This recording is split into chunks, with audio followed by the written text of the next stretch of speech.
The only bike that I really would consider and would actually make any sense is the new DRZ for 2025. Suzuki Japan did say, like the Honda CRF 300L, that the weight is carried much lower despite being a heavier bike. Though I must say I am intimidated by the idea of going down to a single cylinder 400cc as my only transit apart from my bicycle. I've never owned a bike smaller than my wife's SV650, though I have ridden many single cylinder and 400cc bikes, and I've had mixed feelings on them. But if I finally stop thinking about bikes in a United States state of mind and look more at my life as a solo rider in Japan, as I'm at best 4 years away from having a passenger again, putting a larger Cherbis tank and a seat concept seat on the Drz-4s is the only thing it really needs to make it a realistic bike for my kind of riding in Japan.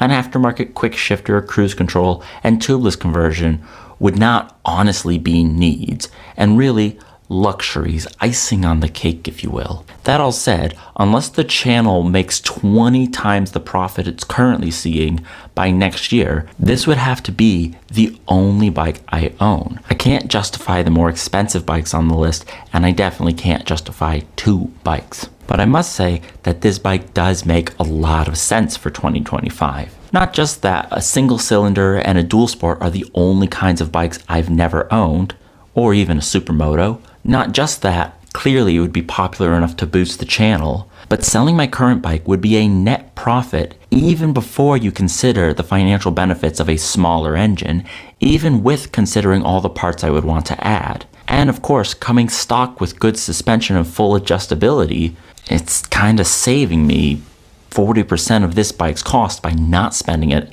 on the Transalp I currently own.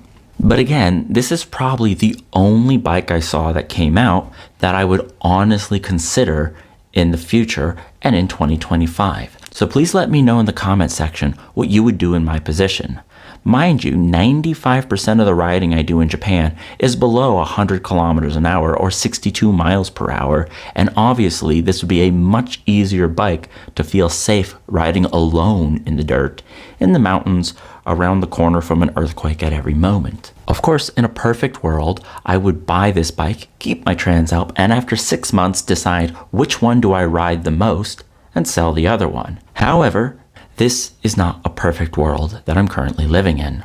Oh, and not for nothing, but my wife is a big Suzuki fan. She drove a Jimny as her only car for years, and the Jimny Sierra from 2025 seems to be her perfect dream car. And moreover, she desperately misses her SV650. So, Suzuki, if you're watching, feel free to slide into the DMs. But if you don't, I'm not quite sure what BMW's doing, but at the right price, maybe that's where I should be looking. Viridian Cruise, if you're watching, I feel like you could probably get some cruise control for the Suzuki DRZ. I don't know why people complain about cruise control on my channel. First off, why'd you click a video called cruise control something something? And second, why do you like just holding the throttle wide open for 2 hours on the interstate? I don't know. Live your best life.